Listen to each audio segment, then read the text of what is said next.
ये movie Steve jobs के जीवन पर आधारित है, जो कि एप्पल के फाउंडर और इन्वेंटर थे। वही कटा हुआ एप्पल जिसके पीछे आज पूरी दुनिया पागल है। पर उसी दुनिया ने इन्वेंशन के टाइम उनके साथ कैसे बिहेव किया था, वो सब आज मैं आपको इस वीडियो में एक्सप्लेन करने वाला हूँ। तो मूवी के स्टार्ट होते ही प्रेजेंट सीन दिखाई जाता है, जिसमें स्टीव जॉब अपने न्यू इन्वेंशन के बारे में बताते हैं कि ये सारे इंडस्ट्रीज में रिवॉल्यूशन लाने वाले म्यूजिक डिवाइस है, जो आपकी लाइफस्टाइल में चेंज लाएगा और न्यू रिवॉल्यूशन करेगा। और ये कहकर वो पब्लिक के सामने एक छोटा डिवाइस जो कि आईपॉड होता है उसको प्रेजेंट करते हैं। और आप इस आईपॉड में 1000 तक सॉन्ग्स प्ले कर सकते हो और इसे इजीली कैरी भी कर सकते हो। और नेक्स्ट सीन में मूवी टर्न बैक होकर पास में उनके कॉलेज लाइफ में जाती है। कॉलेज लाइफ में स्टीव जॉब इंजीनियरिंग स्टूडेंट होते, मगर उनको इंजीनियरिंग में कोई रुचि नहीं होती और स्टीव जॉब वो फील्ड छोड़कर कैलीग्राफी ज्वाइन कर लेते। और कैलीग्राफी में वो सीखते कि सेम लैंग्वेज को डिफरेंट साइंस में कैसे शो करते। और इसके बाद वो अपने फ्रेंड्स के साथ एक बार इंडिया आते। इंडिया में आने का उनका मकसद होता है शांति पाना, और वो उनके कुछ क्वेश्चंस के आंसर जानना चाहते थे। स्टीव जॉब्स नॉर्थ इंडिया में बहुत ट्रैवल करते और कुछ मंथ्स के लिए वो इंडिया में स्टे भी करते और आगरा, दिल्ली और बहुत सारी जगहों पर जाकर ध्यान करते। और अपना मकसद पूरा होने के बाद वो अमेरिका वापस चले जाते। कॉलेज लाइफ के बाद वो एक कंपनी को ज्वाइन करते और वहाँ पर वो एक सुपरवाइजर का काम करते। और एक बार उनका एक एम्प्लॉयज के साथ झगड़ा हो जाता है। उनको परफेक्ट काम पसंद होता है और इसी वजह से उनका कई बार उनके एम्प्लॉयज के साथ झगड़ा हो चुका है। और तभी वहाँ पर मैनेजर आ जाता है। मैनेजर स्टीव जॉब्स को बोलते हैं कि कई एम्प्लॉयज ने आपकी मेरे पास कंप्लेंट की है कि आप उनके साथ ठीक से बिहेव नहीं करते। तभी स्टीव जॉब बोलते हैं कि मैं सिर्फ इम्प्रूवमेंट के लिए बोल रहा था। ये जो डिस्प्ले है वो और भी अच्छी बन सकती है, ब्लैक एंड व्हाइट से कलरफुल बन सकती है। और मैनेजर बोलता है कि ये पॉसिबल नहीं है और चाहो तो अपनी ओर से मेहनत कर सकते हो, और मुझे प्रोजेक्ट अच्छा लगा तो मैं उसे खरीद लूंगा। और स्टीव जॉब अपने दोस्त के पास वापस चले आते। उनके दोस्त वॉजनिक एक सर्किट पर काम कर रहे होते।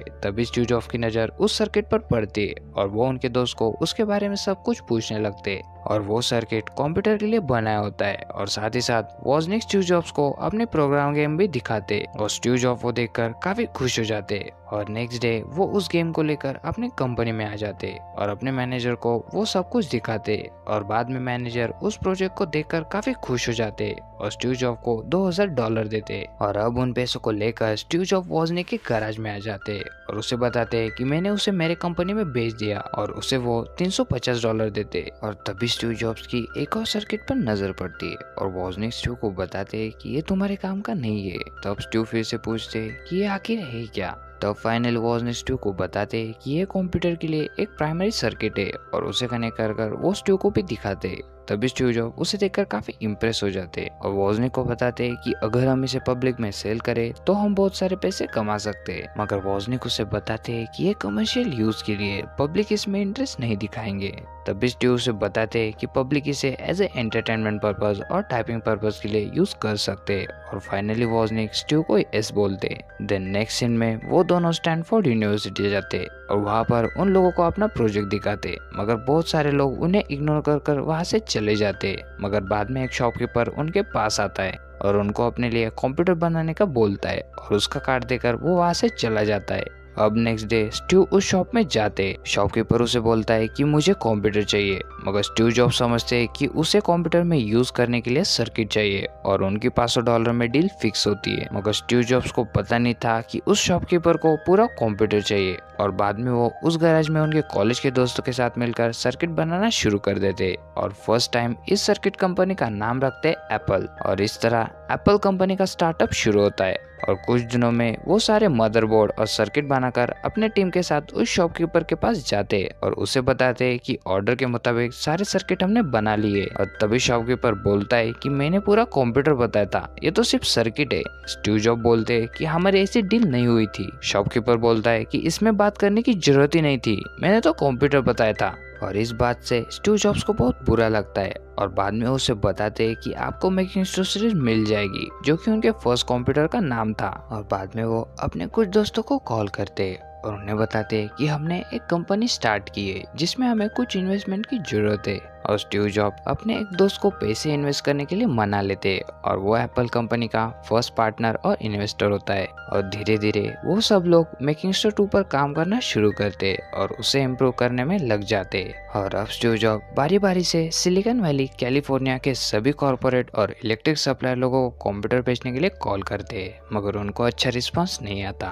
और इस बात से हमें पता चलता है कि स्टीव जॉब अपने काम को लेकर बहुत पंक्चुअल होते और फाइनली एक बिजनेसमैन इस प्रोजेक्ट में इन्वेस्ट करने के लिए मान जाता है। और इसके बाद स्टीव जॉब और उस बिजनेसमैन के बीच में डील होती है और वो एप्पल कंपनी में $90,000 इन्वेस्ट करते। और अब स्टीव जॉब्स को अराउंड $1 लाख की इन्वेस्टमेंट मिल चुकी है और इस तरह से एप्पल कंपनी स्टार्ट होती है। और अब उनकी टीम एप्पल 2 को बनाकर एग्जीबिशन में अपना प्रोजेक्ट डिस्प्ले करते हैं, मगर स्टीव जॉब की सब प्रोजेक्ट्स पर नजर होती है कि कौन कैसे अपना प्रोजेक्ट डिस्प्ले कर रहा है और उन प्रोडक्ट्स में क्या खूबियां है। और जब स्टीव जॉब अपने स्टॉल के पास आते हैं तो उनके स्टॉल के पास बहुत सारी भीड़ इकट्ठी हो जाती है और अब वो उन सबको बताते हैं कि ये डिवाइस स्पीड के मामले में या पावर के मामले में रिवॉल्यूशन लाने वाला है। ये डिवाइस दिखने में तो अच्छा है ही, लेकिन ये एक पावरफुल वेपन है। और देखते देखते उनके सारे यूनिट्स बिक जाते और अब कंप्यूटर के अंदर सबसे ज्यादा डिमांड सिर्फ एप्पल के डिवाइसेस को होती है। और इस तरह से ये कंपनी धीरे धीरे बढ़ती जाती है और कभी पीछे मुड़कर नहीं देखती।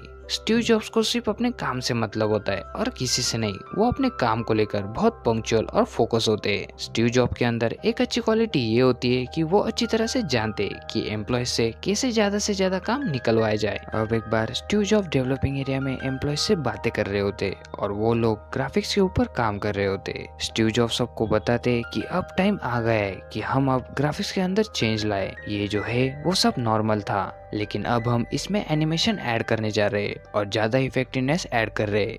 लेकिन एक एम्प्लॉय बोलता है कि ये जो है वो सबसे लास्ट है। ये हाइट वाइप कोडिंग और हाइट वाइप प्रोग्रामिंग है, इसमें हम ज्यादा चेंजेस नहीं कर सकते। तब इस बात से स्टीव जॉब्स को बहुत गुस्सा आ जाता है और वो उससे पूछते हैं कि तुम यहाँ पर क्यों हो। एम्प्लॉय बोलता है कि सॉरी, मैं समझा नहीं। फिर से स्टीव जॉब उससे पूछते हैं कि इस कंपनी का विजन क्या है। तब वो एम्प्लॉय बोलता है कि हाईएस्ट प्रॉफिट लेना। और अब स्टीव जॉब उसे बोलते हैं कि गेट आउट। फिर वो एम्प्लॉय नाराज होकर पूछता है कि मेरा इसमें क्या कसूर है। तब स्टीव जॉब गुस्से से बोलते हैं कि गेट आउट। वो एम्प्लॉय फिर से पूछता है कि क्या आपने मुझे फायर कर दिया, क्या आपने मुझे कंपनी से निकाल दिया। तब स्टीव जॉब बोलते हैं कि मैंने तुम्हें फायर किया नहीं, कर दिया है और अभी कभी यहाँ से निकल जाओ। और उसके जाने के बाद एक एम्प्लॉय बोलता है कि वो सबसे अच्छा प्रोग्रामर और कोडर था। अब स्टीव जॉब उसे कहते हैं कि हमें ऐसे लोगों की जरूरत नहीं जिन्हें इस कंपनी का विजन ही पता ना हो। और स्टीव जॉब को इस बात से कुछ फर्क नहीं पड़ता। वो ये बात कभी नहीं सोचते कि लोगों को मेरे बारे में क्या लगता है। वो बस एक ही बात पर फोकस करते कि किस तरह से हमें अपना प्रोडक्ट अच्छे से अच्छा बनाना है और हमारी कंपनी लोगों को अच्छे से अच्छा प्रोडक्ट दे सके।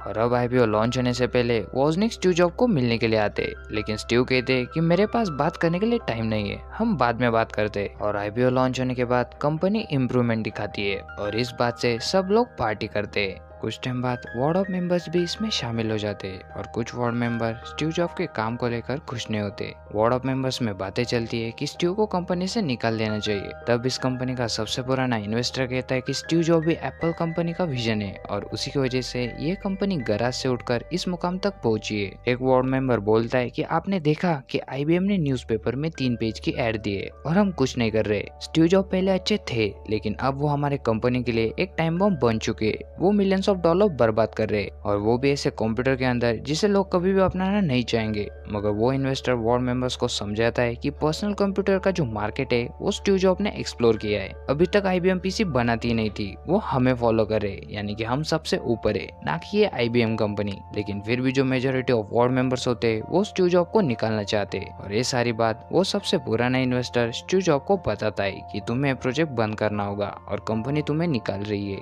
उन्हें लगता है कि तुम मिलियंस ऑफ डॉलर्स बर्बाद कर रहे हो और वो भी ऐसे प्रोजेक्ट के अंदर जिसका कभी यूज आने ही नहीं वाला है। और इस तरह से स्टीव जॉब को सभी वार्ड मेंबर्स के वोटिंग से कंपनी से निकाल दिया जाता है और इस बात से स्टीव जॉब बहुत परेशान हो जाते हैं। उन्हें ऐसा कभी नहीं लगा था कि उन्हीं की कंपनी से उन्हें एक दिन निकाल दिया जाएगा जो उन्होंने बनाई थी। और अब स्टीव जॉब कुछ सालों तक अपने घर पर ही होते और एक दिन उन्हें कंपनी से कॉल आता है और उन्हें फिर से कंपनी ज्वाइन करने के लिए रिक्वेस्ट की जाती है और वो खुशी खुशी एप्पल कंपनी को फिर से ज्वाइन कर लेते हैं। और जब वो ऑफिस में एंटर करते तब वो देखते कि उनके सभी एम्प्लॉयज लेजीनेस से भरे पड़े। तभी स्टीव जॉब उनसे पूछते कि तुम कौन से प्रोजेक्ट पर काम कर रहे थे।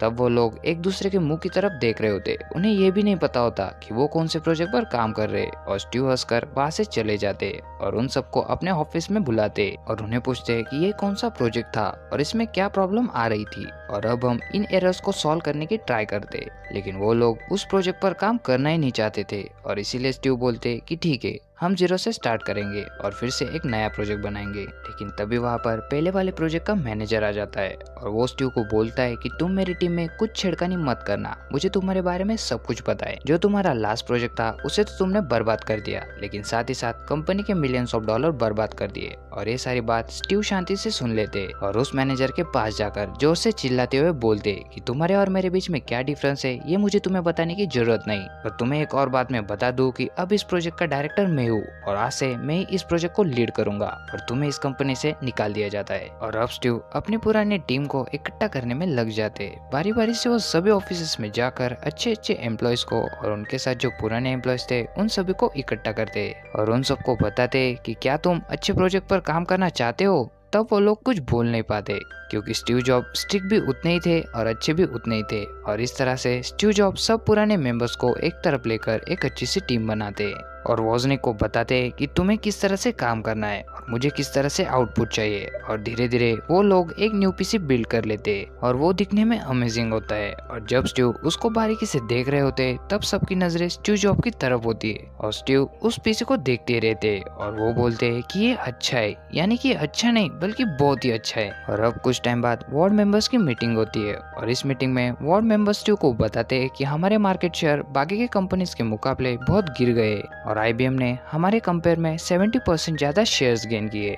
और वो स्टीव को पूछते कि तुम्हारा इस बारे में क्या कहना है। स्टीव बताते कि ये सब आपकी गलती थी, आप लोगों ने शेयर के प्राइसेस बढ़ाए, बल्कि आप लोग नए इनोवेशन करना ही नहीं चाहते थे। लेकिन मार्केट में न्यू प्रोडक्ट्स की नए इनोवेशन की डिमांड है और आप सबको पैसे बनाने में इंटरेस्ट है, इसीलिए हमारे शेयर ज्यादा नहीं बिके। और अब स्टीव जॉब उन्हें एक सुझाव देते कि अगर हम जॉन स्केली को अपनी कंपनी में भर्ती कर ले तो ये बात हमारी कंपनी के लिए अच्छी साबित होगी। इससे पहले वो पेप्सिको में CEO थे और उन्होंने उस कंपनी को एक नेक्स्ट लेवल पे पहुंचाया और सभी वार्ड मेंबर ये बात मान जाते। इसके बाद जॉन स्केली कंपनी में एक छोटा सा इंट्रो देते। वो बोलते कि तुम कोई प्रोडक्ट मत बेचो, बल्कि तुम कस्टमर के माइंड में बिलीव बेचो, क्योंकि बिलीव जो है वो अनलिमिटेड है, उसकी कोई लिमिट नहीं है, वो लिमिटलेस है। और जब तुम बिलीव बेचने लगोगे तब कस्टमर की वांट अपने आप ही बढ़ जाएगी और वो तुम्हारी हर एक प्रोडक्ट खरीदना चाहेगा। और जिस तरह से बिलीव लिमिटलेस है उस तरह से ये कंपनी भी लिमिटलेस हो जाएगी और सबसे आगे चली जाएगी। और इस खुशी में अब एप्पल कंपनी एक छोटी सी पार्टी रखते हैं और उसमें वो एप्पल कंपनी की हिस्ट्री रिवील करते कि किस तरह से वो इन बुलंदियों पर पहुंचे।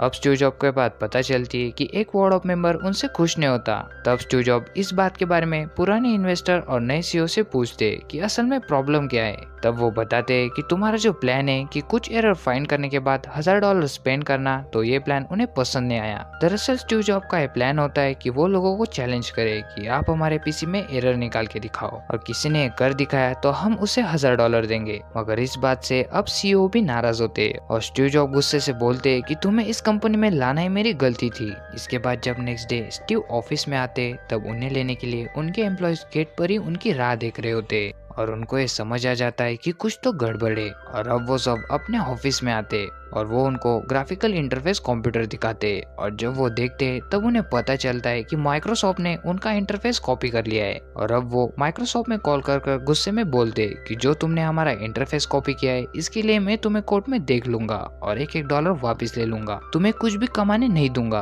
और अब फिर से वार्ड मेंबर्स की मीटिंग होती है और इस बार भी स्टीव को सेम क्वेश्चन पूछा जाता है कि हमारी कंपनी ग्रो क्यों नहीं कर रही। IBM और कई सारी जो न्यू कंपनीज है जो हमसे आगे जा रही है। और अब स्टीव उन्हें जवाब देते कि अभी CEO कौन है उनसे आप बात पूछो, मुझे कुछ मत पूछो, जो कुछ भी डिसीजन है वो आप लोग लेते, मुझे डिसीजन लेने का कोई चांस ही नहीं मिलता। और स्टीव जॉब पूरी जिम्मेदारी उन CEO पर डाल देते। तब वो CEO कुछ बोल नहीं पाता, लेकिन वार्ड मेंबर्स उन्हें पूछते कि तुम्हारी आंसर की रिक्वायरमेंट है। तब जॉन स्केली धीरे से बोलते कि सॉरी मेरी गलती थी, और वो अपनी गलती मानकर चुप हो जाते। और अब कंपनी में सारे एम्प्लॉयज पर प्रेशर बढ़ा दिया जाता है और और उस टाइम एक दिन वॉजनिक स्टीव को मिलने के लिए आते और स्टीव को बताते कि स्टीव आई लीव। तब स्टीव बोलते कि ठीक है, हम बाद में मिलेंगे। तब वॉजनिक खुलकर बताते कि स्टीव आई लीव एप्पल। और ये सुनकर स्टीव शॉक हो जाते और वो अपना सारा काम छोड़कर उसे समझाने की कोशिश करते, लेकिन वॉजनिक स्टीव की बात नहीं मानते और वहाँ से चुपचाप चले जाते। और अब स्टीव जॉब मेंटली डिप्रेशन में चले जाते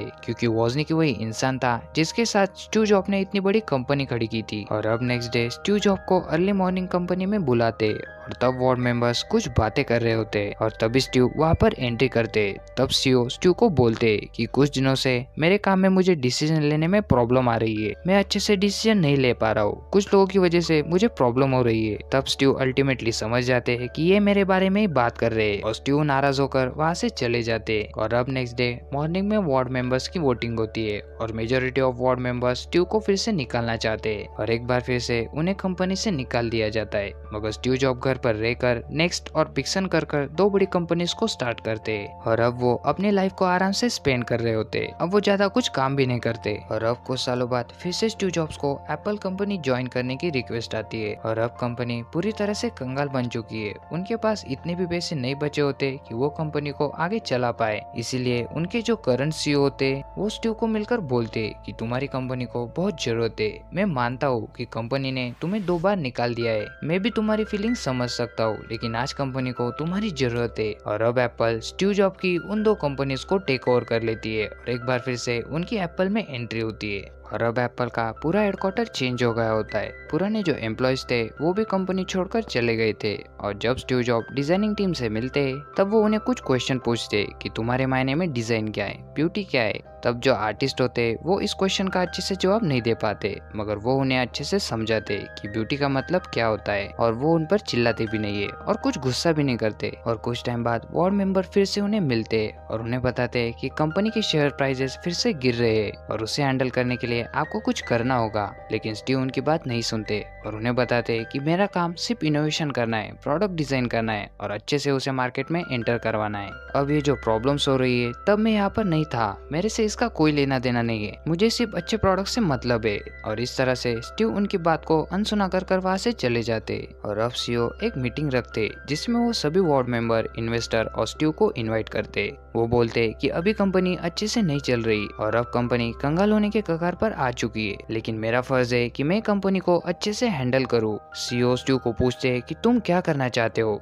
तब स्टीव जॉब कहते हैं कि मैं सभी प्रोजेक्ट्स को बंद करना चाहता हूँ और अब हम सिर्फ एक ही प्रोडक्ट पर फोकस करेंगे, बाकी के प्रोडक्ट्स की प्रोडक्शन बंद कर देंगे और अब सब कुछ मैं हैंडल करूंगा, सारी डिसीजन मैं लूंगा और सब कुछ मैं करूंगा। तब सीईओ बोलते हैं कि ठीक है, मैं आज से तुम्हें सारी पावर्स देता हूँ। इसके बाद स्टीव सबसे पहले सीईओ को ही फायर कर देते और कई सारे वार्ड मेंबर्स को भी कंपनी से निकाल देते और सिर्फ कुछ ही चुनिंदे लोगों को ही वो कंपनी में रखते। और इसके बाद स्टीव जॉब अगेन एक नई इनोवेशन करते और अब ये नई इनोवेशन होती है आईपॉड, जिसमें आप 1000 सॉन्ग स्टोर कर सकते हो और ये एप्पल की सबसे बड़ी इनोवेशन होती है। और यहाँ पर मूवी एंड हो जाती है। तो ये थी द ग्रेट बिजनेसमैन और एप्पल के फाउंडर स्टीव जॉब्स के जीवन पर आधारित कहानी और इसी के साथ ये मूवी, ये कहानी यहीं पर खत्म हो जाती है।